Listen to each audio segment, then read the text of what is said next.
कक्षा 10 के छात्रों के लिए आज हम आपका अगला अध्याय भूमंडलीकृत विश्व का बनना पढ़ाएंगे।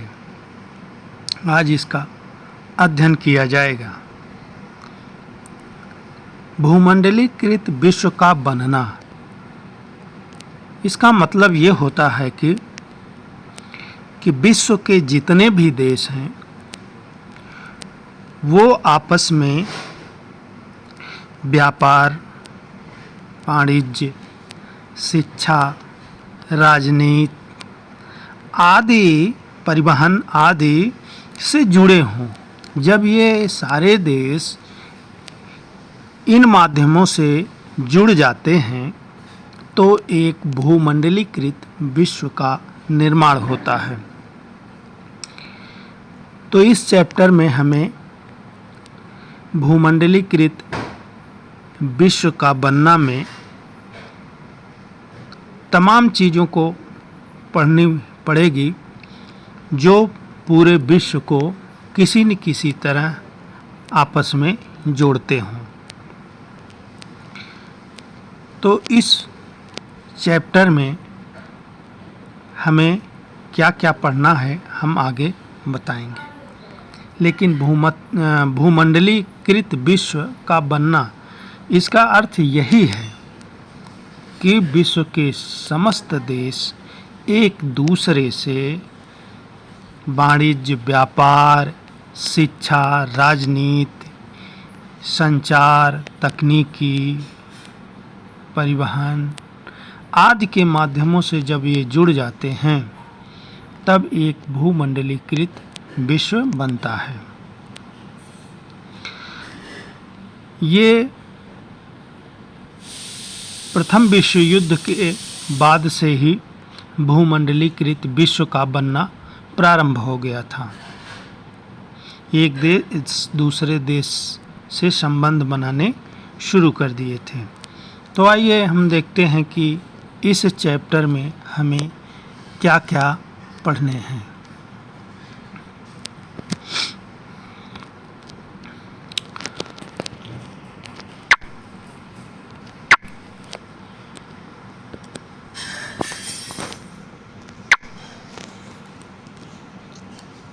तो भूमंडलीकृत विश्व का बनना इतिहास में हमें प्रथम विश्व युद्ध से लेकर के भूमंडलीकृत विश्व तक बनने तक का अध्ययन करना है। तो इसमें तमाम प्रश्न बनते हैं जो आपके सामने होंगे। तो जो छोटे प्रश्न हैं जिसे अति लघुत्तरी कहा जाता है, सबसे पहले हम उसे देख लेते हैं कि इस चैप्टर के अंतर्गत कौन कौन से प्रश्न बनते हैं। तो जैसे पहला प्रश्न इसमें दिया, प्रथम विश्व युद्ध कौन से दो गुटों के बीच लड़ा गया था? तो प्रथम विश्व युद्ध मित्र राष्ट्रों और धुरी शक्तियों के बीच लड़ा गया था। तो इसमें दो शक्तियां बनी थी, एक मित्र राष्ट्र थे और एक धुरी राष्ट्र या धुरी शक्तियां थीं। अगला है, प्रथम विश्व युद्ध में दो गुटों में से कौन से देश सम्मिलित थे? तो गुटों में कौन कौन थे ये देख लीजिए। मित्र राष्ट्रों में ब्रिटेन, फ्रांस और रूस थे तथा धुरी शक्तियों में जर्मनी, ऑस्ट्रिया, हंगरी और ऑटोमन तुर्क शामिल थे। 16वीं शताब्दी में दुनिया सिकुड़ने लगी थी। इसका क्या अर्थ है? इसका अर्थ है कि संसार के देश एक दूसरे के निकट आने लगे थे तथा वे परस्पर निर्भर हो गए थे। देखिए, यहीं से विश्व का जो भूमंडलीकरण है वो शुरू हो गया था। 500 वर्ष पूर्व हमारे पूर्वजों के पास कौन कौन से पदार्थ नहीं थे? तो 500 वर्ष पहले हमारे पूर्वजों के पास आलू, सोयाबीन, मूंगफली, मक्का, मिर्च, शकरकंद आदि नहीं थे। 19वीं शताब्दी में यूरोप के लोग किन महाद्वीपों में जाकर बसे? तो अमेरिका एवं ऑस्ट्रेलिया महाद्वीप में जाकर के बसे। प्रथम विश्व युद्ध के बाद विश्व को किस संकट का सामना करना पड़ा? तो वो सबसे बड़ा जो संकट था वो आर्थिक मंदी थी। यूरोपीय देशों ने अफ्रीका के बंटवारे के लिए कहाँ बैठक आयोजित और कब की थी? तो बर्लिन में 1885 में ये बैठक हुई थी और अफ्रीका महाद्वीप को यूरोपियों ने आपस में बांट लिया था। इंग्लैंड ट्रांसवाल पर क्यों आधिपत्य स्थापित करना चाहता था? ट्रांसवाल में सोना बहुत बड़ी मात्रा में पाया जाता था, इसलिए वो इंग्लैंड ट्रांसवाल पर अधिकार चाहता था। किन कारणों से यूरोप के देश से बड़ी संख्या में लोग अमेरिका पहुँचे? तो देखिए इसका उत्तर है नंबर 1 सोना चांदी प्राप्त करने के लिए, नंबर 2 धार्मिक अत्याचारों से बचने के लिए, नंबर 3 कृषि कार्य करने के लिए। ये 3 कारण थे जिनके कारण यूरोप के देशों से बड़ी संख्या में लोग अमेरिका पहुँचे। तो व्यापार और कृषि तो था ही, सोना चांदी, धार्मिक अत्याचार भी था उससे बचने के लिए, यानी कट्टरता में जीने के बजाय वो लोग वहाँ यूरोप छोड़ करके अमेरिका में जा कर के बस गए थे। यूरोप के किस देश में आलू का भीषण अकाल पड़ा और कब पड़ा? तो 1845 से 1849 के बीच आयरलैंड में आलू का भीषण अकाल पड़ा था। तो आप देख लीजिए आयरलैंड में आलू का भीषण अकाल पड़ा था। रेशम मार्ग किन किन क्षेत्रों को एक दूसरे से जोड़ता था? तो रेशम मार्ग सिल्क मार्ग था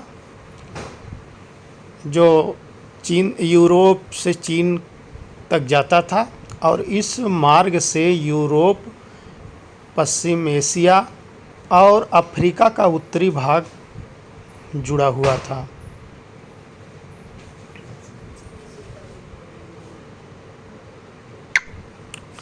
रेशम मार्ग से क्या अभिप्राय है? तो आधुनिक काल से पूर्व के युग में विश्व के विभिन्न देशों के बीच सिल्क मार्ग द्वारा व्यापारिक एवं सांस्कृतिक संपर्क स्थापित किए जाते थे। दरअसल यूँ समझिए कि रेशम मार्ग जो था, चीन से यूरोपीय लोग रेशम खरीदने के लिए जिस मार्ग का प्रयोग करते थे उसका नाम उन लोगों ने रेशम मार्ग रख दिया था, क्योंकि उससे रेशम का ही आयात होता था जो चीन से होता था। कालांतर में यह मार्ग इतना विकसित हो गया कि अब इस मार्ग से तमाम प्रकार के व्यापारिक और सांस्कृतिक चीज़ें आदान प्रदान होने लगी। तो रेशम मार्ग आप समझ गए होंगे। भूमंडलीकृत विश्व के बनने की प्रक्रिया में सहायक तत्वों का उल्लेख कीजिए। देखिए ये प्रश्न ध्यान दीजिएगा कि भूमंडलीकृत विश्व बनने में कौन कौन सी चीज़ें सहायक होती थी। तो इसके पहले भी हमने चर्चा किया है कि भूमंडलीकृत विश्व कैसे बनता है। तो वो जो एक विश्व के सारे देश एक दूसरे से जुड़ते हैं, किन किन चीज़ों से जुड़ते हैं? व्यापार से, नंबर 1 व्यापार से, काम की तलाश में एक स्थान से दूसरे स्थान पर जाते लोग यानी रोजगार की तलाश में, पूंजी, अनेक वस्तुओं का वैश्विक आवाजाही यानी व्यापार। तो इन चीज़ों ने पूरे विश्व को जोड़ करके एक भूमंडलीकृत विश्व का निर्माण किया। ब्रिटेन वुड्स संस्थान किसे कहा जाता है? तो विश्व बैंक तथा अंतर्राष्ट्रीय मुद्रा कोष को ब्रिटेन वुड्स संस्थान कहा जाता है। भारत से विदेशों में निर्यात की जाने वाली 2 वस्तुओं के नाम लिखिए। तो कपास और नील।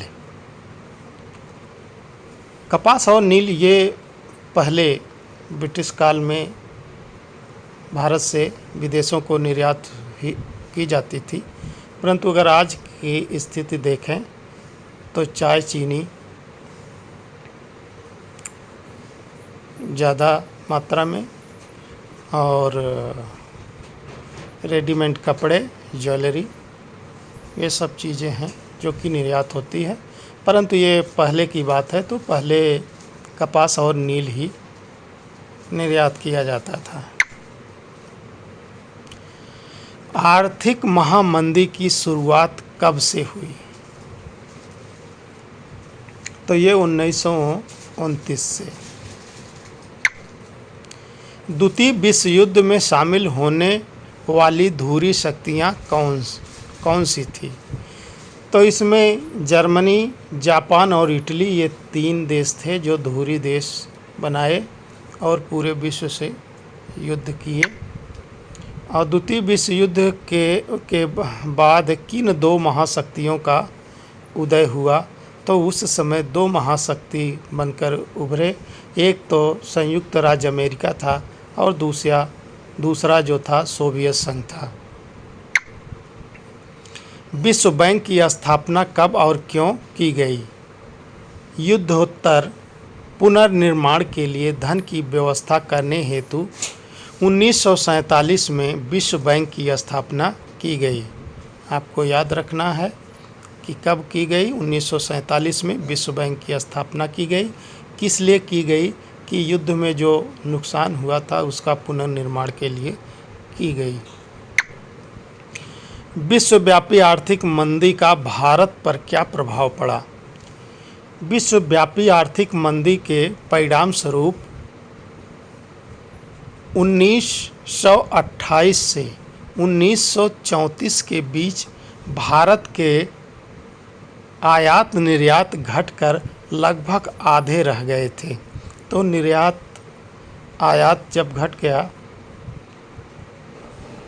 तो भारत में आर्थिक मंदी का व्यापक प्रभाव पड़ा होगा। विश्वव्यापी आर्थिक मंदी से आप क्या समझते हैं? विश्वव्यापी आर्थिक मंदी की शुरुआत 1929 में हुई और यह संकट 30 के दशक के मध्य तक बना रहा।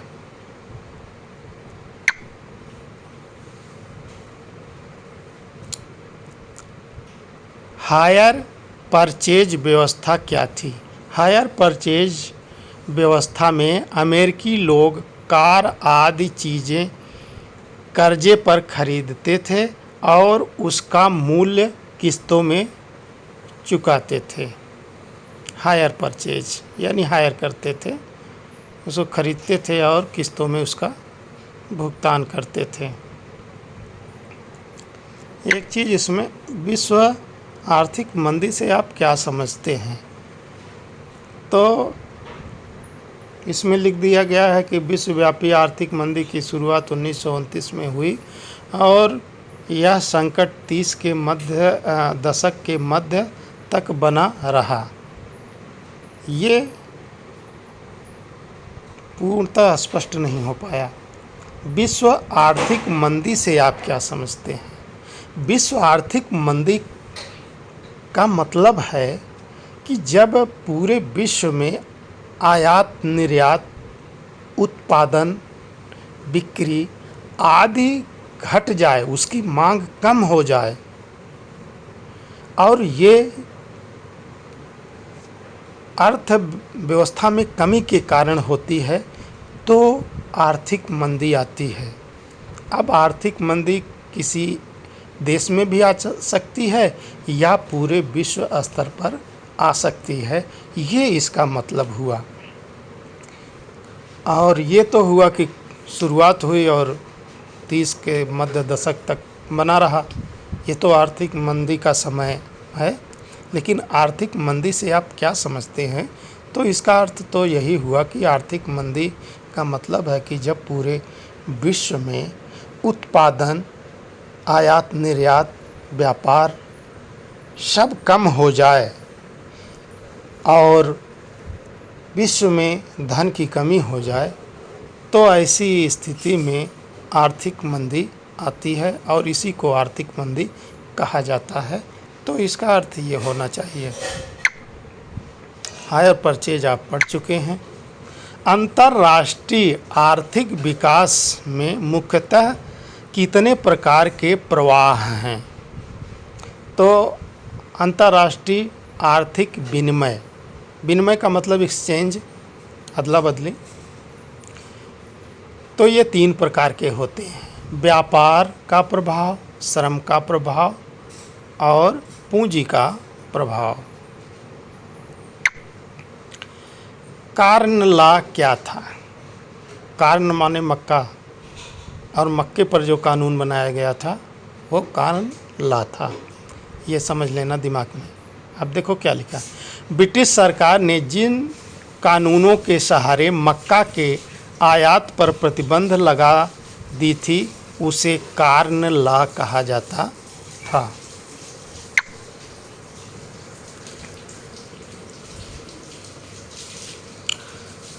केनाल कॉलोनी से आप क्या समझते हैं?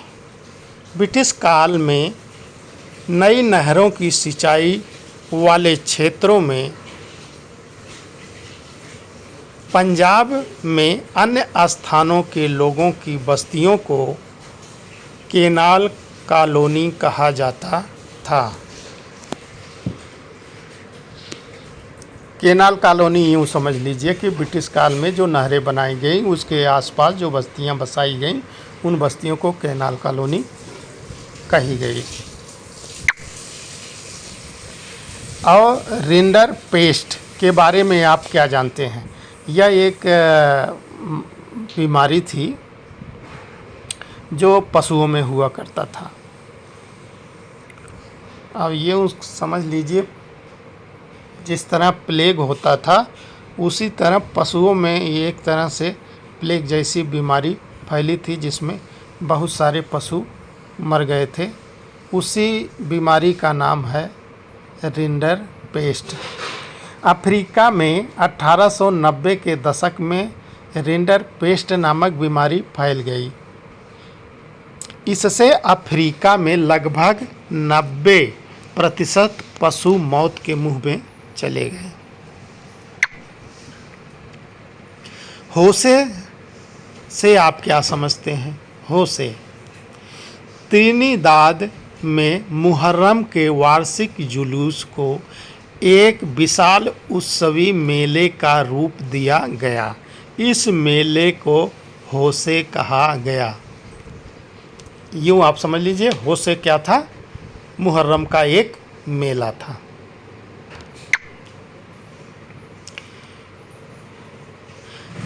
चटनी म्यूजिक कहाँ प्रसिद्ध था? तो त्रिनिदाद और गुयाना में चटनी म्यूजिक बड़ा लोकप्रिय था। ये एक उनके स्थानीय म्यूजिक रहा होगा। तो बस इतना याद करना है कि चटनी म्यूजिक कहाँ था? त्रिनिदाद और गुयाना में प्रचलित था। शिकारी पुरी सराफ, शिकारी पुरी सराफ तथा नटकोट्टई चेट्टियार कौन थे? ये नाम दक्षिण भारतीय है। शिकारी पुरी सराफ तथा नटकोट्टई चेट्टियार कौन थे? तो शिकारपुरी सराफ तथा नटकोट्टई चेट्टियार विदेशों में भारतीय उद्यमी थे। वे मध्य एवं दक्षिण पूर्व एशिया में निर्यातोन्मुखी खेती के लिए ऋण देते थे। नाम तो नहीं याद रहेगा तो फिर इतना ध्यान रखना कि ये लोग क्या करते थे। बहुत बड़े उद्यमी थे जो पूरे मध्य एशिया और दक्षिण पूर्व एशिया में खेती करने के लिए ऋण दिया करते थे। क्रिस्टोफर कोलंबस गलती से किस अज्ञात महाद्वीप पर पहुंच गया था? ये तो आप लोग जानते होंगे। क्रिस्टोफर कोलंबस ने भारत आने के बजाय गलती से अमेरिका पहुंच गया था। हेनरी फोर्ड ने कारों के उत्पादन के लिए कौन सी पद्धति अपनाई? तो हेनरी फोर्ड ने कारों के उत्पादन के लिए असेंबली लाइन की पद्धति अपनाई। ब्रिटेन वुड्स की जुड़वा संतान से आप क्या अभिप्राय है? क्या अभिप्राय है? विश्व बैंक और अंतर्राष्ट्रीय मुद्रा कोष को ब्रिटेन वुड्स की जुड़वा संतान कहा जाता है।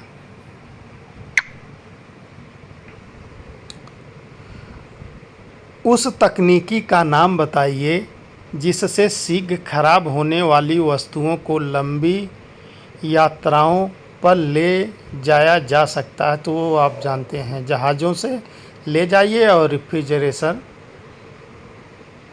रेफ्रिजरेशन का प्रयोग करिए, जिसको प्रशीतक भी कहते हैं। अधिकांश अफ्रीकी देश की सीमाएं बिल्कुल सीधी लकीर जैसी क्यों हैं? क्योंकि यूरोप के ताकतवर देश ने 1885 में बर्लिन में एक बैठक में अफ्रीका के नक्शे पर लकीरें खींचकर उसे आपस में बांट लिया था। तो जब लकीर खींच लिए तो फिर बिल्कुल सीधी लाइन थी। सिल्क रूट क्या है? अब देखो यहाँ सिल्क रूट के बारे में लिखा है। सिल्क रूट एशिया के विशाल क्षेत्रों चीन, भारत तथा एशिया को यूरोप तथा उत्तरी अफ्रीका को जोड़ने वाला व्यापारिक और सांस्कृतिक संपर्क मार्ग था।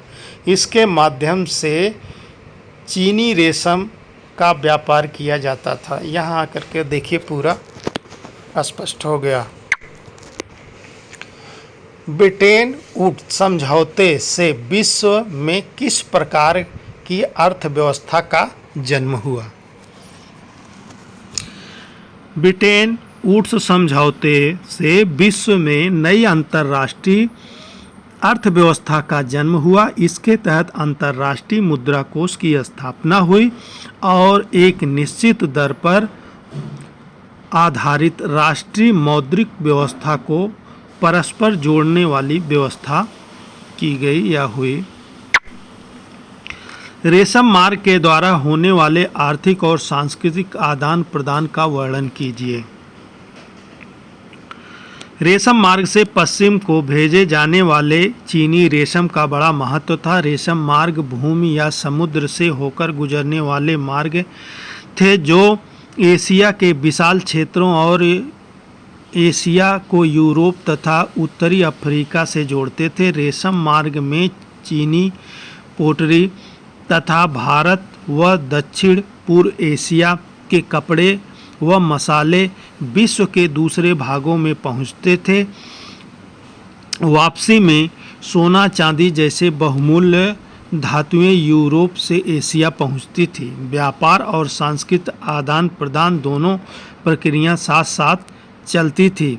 इस्लामिक धर्म प्रचारक भी रेशम मार्ग से विश्व के अन्य देशों में गए। इससे पहले बौद्ध धर्म का रेशम मार्ग के द्वारा ही अनेक स्थानों पर प्रसार हुआ। हमारे खाद्य पदार्थ दूसरे देशों के बीच सांस्कृतिक आदान प्रदान के कई उदाहरण पेश करते हैं। व्याख्या कीजिए। व्यापारी और यात्री किसी नए देश में पहुंचने पर जाने अनजाने वहाँ नई फसलों के बीज बो देते थे। उदाहरण, नूडल्स चीन से पश्चिम देशों में पहुँचे और पास्ता अरब यात्रियों के साथ 5वीं सदी में सिसिली पहुँचा। आलू, सोया, मूंगफली, मक्का आदि अमेरिका से यूरोप और एशिया में पहुँचे। 1840 के दशक में आयरलैंड में पड़े आलू के अकाल का वर्णन कीजिए। 1845 से 1849 के बीच आयरलैंड में आलू की फसल खराब होने से वहां आलू का अकाल पड़ गया, जिसके कारण आयरलैंड में लगभग 10 लाख लोग भूखमरी के कारण मौत के मुंह में चले गए। इससे 2 गुने लोग रोजगार की तलाश में घर बार छोड़कर दूसरे क्षेत्रों में चले गए। अमेरिका में विश्व के विभिन्न देशों से लोगों के आने के क्या कारण थे? तो उनके निम्नलिखित कारण थे। नंबर 1, 19वीं सदी तक यूरोप में गरीबी और भूखमरी फैली हुई थी। नंबर 2, यूरोपीय देशों में शहरों में अत्यधिक भीड़ थी और वहां अनेक बीमारियां फैली हुई थी। नंबर 3, आर्थिक अत्याचारों से बचने के लिए हजारों लोग यूरोप से भागकर अमेरिका पहुंचने लगे।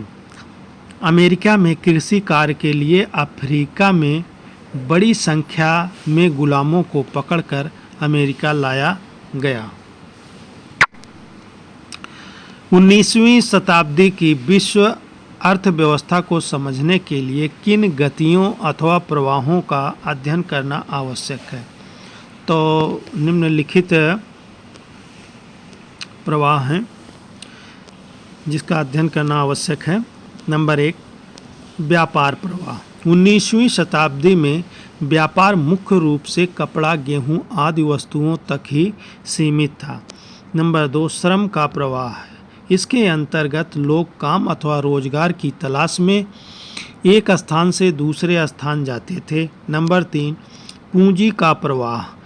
इसमें पूंजी की अल्प अवधि अथवा दीर्घ अवधि के लिए दूर दूर के प्रदेशों में निवेश किया जाता था। ये तीनों प्रकार के प्रवाह एक दूसरे से जुड़े हुए थे और लोगों के जीवन को प्रभावित करते थे। वैश्विक कृषि व्यवस्था की प्रमुख विशेषता का विवेचन कीजिए। 1890 तक एक वैश्विक कृषि व्यवस्था स्थापित हो चुकी थी। इसकी प्रमुख विशेषताएं निम्नलिखित थी। नंबर 1, श्रम विस्थापन, रुझानों, पूंजी प्रवाह, पारिस्थितिकी और तकनीकी में गहरे परिवर्तन आए। नंबर 2, अब भोजन हजारों मील दूर से भी आने लगा था।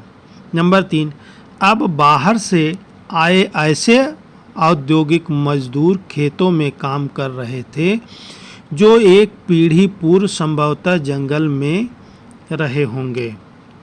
नंबर 4, खाद्य पदार्थों को एक स्थान से दूसरे स्थान तक पहुंचाने के लिए रेलवे का प्रयोग किया जाता था। नंबर 5 है, पानी के जहाज़ों से खाद्य पदार्थों को दूसरे देशों में पहुंचाया जाता था। अफ्रीका में वेतन पर मजदूरों की भर्ती करके और उन्हें अपने पास रोके रखने के लिए यूरोपीय लोग द्वारा अपनाए गए हथकंडों का वर्णन कीजिए। अफ्रीकी लोग वेतन पर काम करने के लिए तैयार नहीं थे, अतः वहां मजदूरों की भर्ती करने के लिए उन्हें अपने पास रोके रखने के लिए यूरोपीय लोगों ने निम्नलिखित हथकंडे अपनाए। नंबर 1, उन पर भारी भरकम कर लाद दिए गए। इन कारों का भुगतान केवल तभी किया जा सकता था जब करदाता बागानों या खदानों में काम करता हो। नंबर 2, नए उत्तराधिकार कानून में यह व्यवस्था की गई कि अब परिवार के केवल एक ही सदस्य को पैतृक संपत्ति प्राप्त होगी। इस कानून के द्वारा परिवार के अन्य सदस्यों को श्रम बाजार में ढकेलने का प्रयास किया गया। नंबर 3, खान कर्मियों को बाड़ों में बंद कर दिया गया। उन्हें खुले आम घूमने फिरने पर प्रतिबंध लगा दिया गया था। ब्रिटिश सरकार की आर्थिक नीति के कारण भारत का वस्त्र उद्योग चौपट हो गया। व्याख्या कीजिए। भारत में उत्पादित होने वाली बारीक कपास का यूरोपीय देशों को निर्यात किया जाता था। दूसरी ओर औद्योगिकरण के बाद ब्रिटेन में कपास का उत्पादन बढ़ने लगा था। अतः ब्रिटेन के उद्योगपतियों के दबाव में ब्रिटिश सरकार ने आयातित कपड़ों पर सीमा शुल्क लगा दिया। परिणाम स्वरूप ब्रिटेन में बारीक भारतीय कपास का आयात कम होने लगा। इस प्रकार भारतीय कपड़ों को अन्य अंतर्राष्ट्रीय बाजारों में कड़ी प्रतिस्पर्धा का सामना करना पड़ा। परिणाम स्वरूप भारतीय कपड़े के निर्यात में निरंतर गिरावट आती गई। 1800 ईस्वी के आसपास 30% से ये घट करके 1870 में 3% रह गई थी। यानी जो हमारे कपड़े का निर्यात था 1830 में 30% था, जो घट करके 1870 में 3% तक रह गया। विश्वव्यापी महामंदी के विश्व पर क्या प्रभाव पड़े? तो निम्नलिखित प्रभाव पड़े। यूरोप में कई बड़े बैंक बंद हो गए। अनेक देशों की मुद्रा की कीमत गिर गई। ब्रिटिश पाउंड की भी कीमत गिर गई। लैटिन अमेरिका तथा अन्य स्थानों पर कृषि व कच्चे माल की कीमत बहुत कम हो गई। अमेरिका ने आयातित पदार्थों पर दुगुना सीमा शुल्क वसूल करना शुरू किया, जिसका विश्व व्यापार पर घातक प्रभाव पड़ा। नंबर 5, अमेरिका पर महामंदी का सर्वाधिक विनाशकारी प्रभाव पड़ा। 1920 के दशक में अमेरिका संपन्नता का आधार पैदा हो चुका था। व्याख्या कीजिए। 1920 के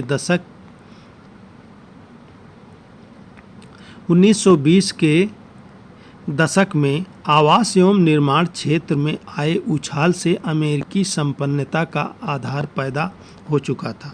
मकानों के निर्माण तथा घरेलू आवश्यकता की वस्तुओं में निवेश से रोजगार और मांग में वृद्धि होती थी तथा उपभोग भी बढ़ता था और बढ़ते हुए उपभोग के लिए और अधिक निवेश की आवश्यकता पड़ी, जिससे अमेरिकी अर्थव्यवस्था संपन्न हो गई। भारत के साथ ब्रिटेन सदैव व्यापार अधिशेष की अवस्था में रहता था। व्याख्या कीजिए। तो भारत, पहले ये जान लीजिए व्यापार अधिशेष क्या है। यानी आयात निर्यात को जब घटाया जाता है तो जो बचता है उसे व्यापार अधिशेष कहते हैं। ये ऋणात्मक और धनात्मक दोनों हो सकते हैं। जब आपका निर्यात आयात से अधिक है तब आपको व्यापार लाभ होगा, व्यापार अधिशेष धनात्मक होगा। और यदि आपका निर्यात आयात से कम है तो व्यापार अधिशेष ऋणात्मक होगा, यानी आपका घाटा होगा। भारत के साथ ब्रिटेन सदैव व्यापार अधिशेष की अवस्था में रहता था, क्योंकि ब्रिटेन से भारत भेजे जाने वाले माल की कीमत भारत से ब्रिटेन भेजे जाने वाले माल की कीमत से बहुत अधिक होती थी। इसका यह अभिप्राय है कि परस्पर व्यापार में सदैव ब्रिटेन को लाभ रहता था। तो ब्रिटेन अधिशेष की अवस्था में हमेशा रहता था।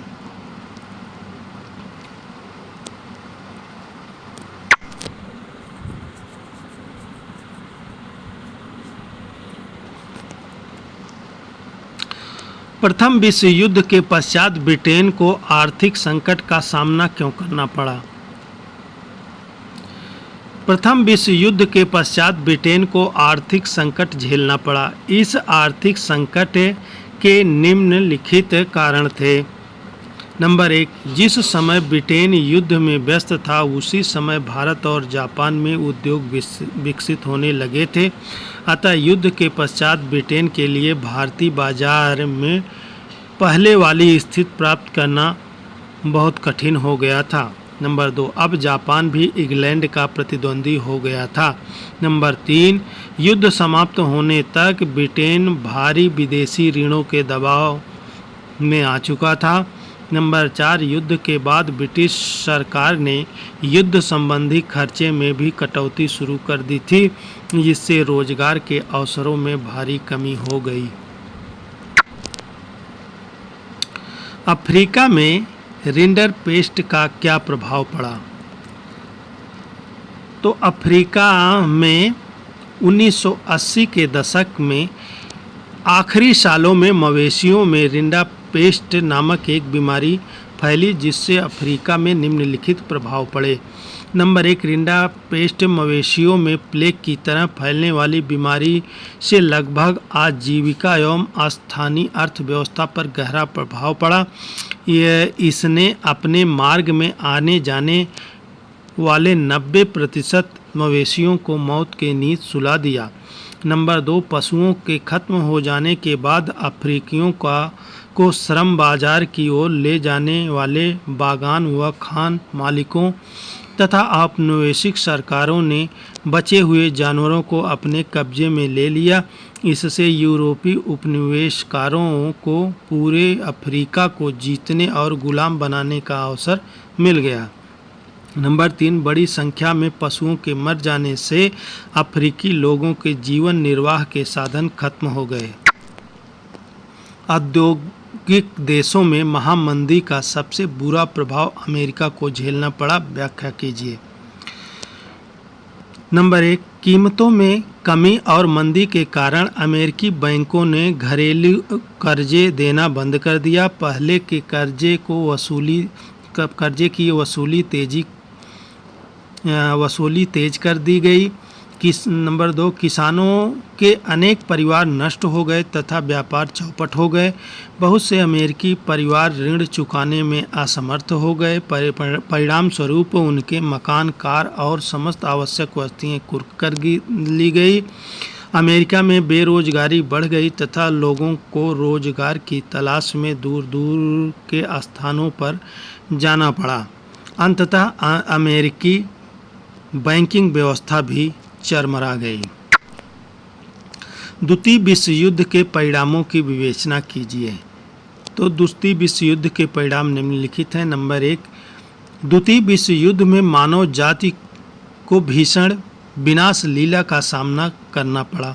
इस युद्ध में प्रत्यक्ष और अप्रत्यक्ष रूप से लगभग 6 करोड़ लोग मारे गए। इसके अतिरिक्त करोड़ों लोग घायल हो गए। यूरोप और एशिया के विशाल भूभाग नष्ट हुए। हवाई बमबारी अथवा निरंतर गोलाबारी के कारण कई शहर ध्वस्त हो गए। इस युद्ध के कारण आर्थिक और सामाजिक क्षेत्रों में अत्यधिक विनाश हुआ। इस युद्ध के बाद संयुक्त राष्ट्र संघ की स्थापना की गई। ब्रिटेन वुड्स व्यवस्था का विश्व अर्थव्यवस्था पर क्या प्रभाव पड़ा? ब्रिटेन वुड्स व्यवस्था का विश्व अर्थव्यवस्था पर निम्नलिखित प्रभाव पड़ा। नंबर 1, इससे पश्चिमी औद्योगिक राष्ट्रों और जापान के लिए व्यापार तथा आय में वृद्धि का मार्ग खोल दिया। इसके प्रभाव स्वरूप विश्व व्यापार की विकास दर वार्षिक 8% से भी अधिक रही। इस अवधि में वैश्विक आय में लगभग 5% की दर से वृद्धि हो रही थी। इस दौरान अधिकांश औद्योगिक देशों में बेरोजगारी औसतन 5% से भी कम रह गई थी। इस अवधि में तकनीकी एवं उद्यम का विश्वव्यापी प्रसार हुआ। नंबर अगला 6, विकासशील देश आधुनिक तकनीकी वाले संयंत्रों एवं उपकरणों में विपुल पूंजी निवेश कर विकसित और औद्योगिक देशों की बराबरी करने के लिए भरसक प्रयास करने लगे, क्योंकि ब्रिटेन वुड व्यवस्था में विश्व बैंक की स्थापना की गई, अंतर्राष्ट्रीय मुद्रा कोष की व्यवस्था की गई, जिससे जो भी युद्ध में नुकसान हुआ था उसका पुनर्निर्माण के लिए सहयोग प्रदान ये संस्थाएं करती थी, जिससे ये सब संभव हुआ। विनिमय दर से आप क्या समझते हैं? विनिमय दर की व्यवस्था के अंतर्गत अंतर्राष्ट्रीय व्यापार की सुविधा के लिए विभिन्न देशों की राष्ट्रीय मुद्राओं को एक दूसरे से जोड़ा जाता है। विनिमय दर दो प्रकार की होती है, एक स्थिर विनिमय दर तथा एक परिवर्तनशील विनिमय दर। स्थिर विनिमय दर जब विनिमय दर स्थिर होती है और उसमें आने वाले उतार चढ़ाव को नियंत्रित करने हेतु सरकारें हस्तक्षेप करती हैं। नंबर 2, लचीला या परिवर्तनशील विनिमय दर। परिवर्तनशील विनिमय दर विदेशी मुद्राओं में विभिन्न मुद्राओं की मांग और पूर्ति के आधार पर सिद्धांततः सरकारों के हस्तक्षेप के बिना घटती बढ़ती रहती है। इसका मतलब जो स्थिर विनिमय दर है उसमें सरकारी हस्तक्षेप होता है, और जो परिवर्तनशील होता है वो अपने आप घटती बढ़ती रहती हैं, उसमें सरकारी हस्तक्षेप नहीं होता है। द्वितीय विश्व युद्ध की समाप्ति के बाद औपनिवेशिक शासन से स्वतंत्र होने वाले देशों को किन आर्थिक समस्याओं का सामना करना पड़ा? तो वो निम्नलिखित हैं। नंबर 1, सभी नवोदित राष्ट्र गरीब और संसाधनों की कमी से जूझ रहे थे। नंबर 2, इन देशों की आर्थिक व्यवस्थाओं और समाज अस्त व्यस्त हो चुके थे। इन नवोदित राष्ट्रों को अपनी जनता की निर्धनता तथा पिछड़ेपन को दूर करने के लिए ऐसे अंतर्राष्ट्रीय संस्थाओं की सहायता लेनी पड़ी जिन पर भूतपूर्व औपनिवेशिक शक्तियों का ही प्रभुत्व था। नंबर 4, जो देश ब्रिटेन अथवा फ्रांस के उपनिवेश रह चुके थे वहाँ की खनिज संपदा, जमीन आदि महत्वपूर्ण संसाधन पर अब भी ब्रिटिश और फ्रांसीसी कंपनियों का ही नियंत्रण था और वे वहाँ अपना प्रभुत्व बनाए रखने के लिए कटिबद्ध थी। तो इस प्रकार हमने भूमंडलीकृत विश्व का बनना का अति लघुत्तरीय प्रश्न और लघुत्तरीय प्रश्नों का अध्ययन किया। अगले वीडियो में हम इससे जो बहुविकल्पी प्रश्न बनते हैं MCQ टाइप के वो बनाएंगे और जल्द ही आपके सामने प्रस्तुत होगा।